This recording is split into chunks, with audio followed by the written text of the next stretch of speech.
I don't go by my caste, creed or religion. My works speak for me. We've gone from the image of India as land of fakirs lying on beds of nails, and snake charmers with the Indian rope trick, to the image of India as a land of mathematical geniuses, computer wizards, software gurus.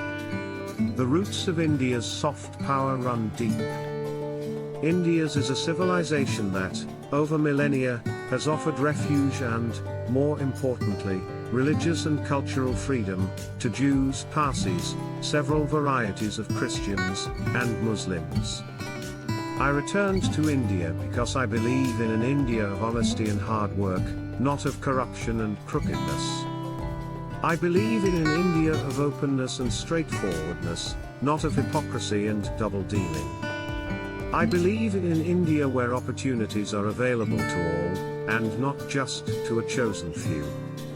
Many of the people who are most considered anti-American would love to partake of the American dream. The unspoken slogan of many protesters outside US embassies abroad is really, "Yankee go home, but take me with you." The United Nations is the preeminent institution of multilateralism. It provides a forum where sovereign states can come together to share burdens, address common problems, and seize common opportunities. The UN helps establish the norms that many countries, including the United States, would like everyone to live by. Indian democracy has often been likened to the stately progress of the elephant, ponderous in its gait and reluctant to change course, but not easily swayed from its new path when it does. Education in India has made monumental progress since independence but continues to face daunting challenges at multiple levels, particularly in terms of quality, infrastructure and dropout rates. We have islands of excellence floating in a sea of mediocrity. I believe in an India of pluralism and diversity, not of religious bigotry and caste politics. I believe in an India that is secure in itself and confident of its place in the world, an India that is a proud example of tolerance, freedom and hope for the downtrodden. The Beijing Olympics was an exercise in Chinese soft power. Americans have the voice of America and the Fulbright scholarships. But the fact is, in fact, that probably Hollywood and MTV and McDonald's have done more for American soft power around the world than any specifically government activity. When I grew up in India, telephones were a rarity. In fact, they were so rare that elected members of parliament had the right to allocate 15 telephone lines as a favor to those they deemed worthy. If you were lucky enough to be a wealthy businessman, or an influential journalist, or a doctor or something, you might have a telephone. As an Indian, and now as a politician and a government minister, I've become rather concerned about the hype we're hearing about our own country, all this talk about India becoming a world leader, even the next superpower. The abrupt and sudden death of my wife has taken a severe emotional and psychic toll on me. On top of that, some people have stooped so low that they have tried to use my personal tragedy for their personal benefit. 5 decades ago, as India's first Prime Minister, Jawaharlal Nehru, began visibly ailing, the nation and the world were consumed by the question, after Nehru, who? The inexpressible fear lay in the subtext to the question, after Nehru, what? A weak, insecure nation needs sporting heroes, players larger than life on the cricketing field, who can transcend the limitations of their country and team. I returned to India after long years of international service, because I had always cherished the desire to make a difference in my own country.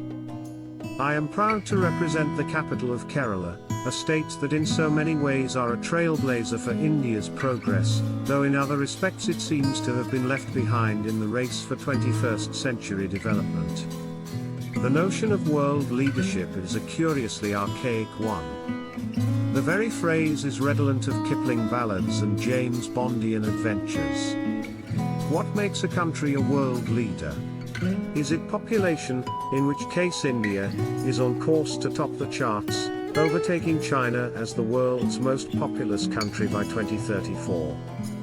Much of the conventional analysis of India's stature in the world relies on the all too familiar economic assumptions. But we are famously a land of paradoxes, and one of those paradoxes is that so many speak about India as a great power of the 21st century when we are not yet able to feed, educate and employ all our people. The steep decline in America's image and standing after 9/11 is a direct reflection of global distaste for the instruments of American hard power, the Iraq invasion, Guantanamo, Abu Ghraib, torture, rendition, Blackwater's killings of Iraqi civilians. I'm not a techno-determinist. I believe we need to improve our existing human resources, and technology can only be a complement. There was a time when bright people had few prospects for higher education and good jobs here. But that is changing. India is no longer seen as an undesirable place to work or pursue research. Global challenges also require global solutions, and few indeed are the situations in which the United States or any other country can act completely alone. The UN guards the vital principles entrenched in its charter, notably the sovereign equality of states, and the inadmissibility of interference in their internal affairs. It is precisely because the UN is the chief guardian of both these sacrosanct principles that it alone is allowed to approve derogations from them.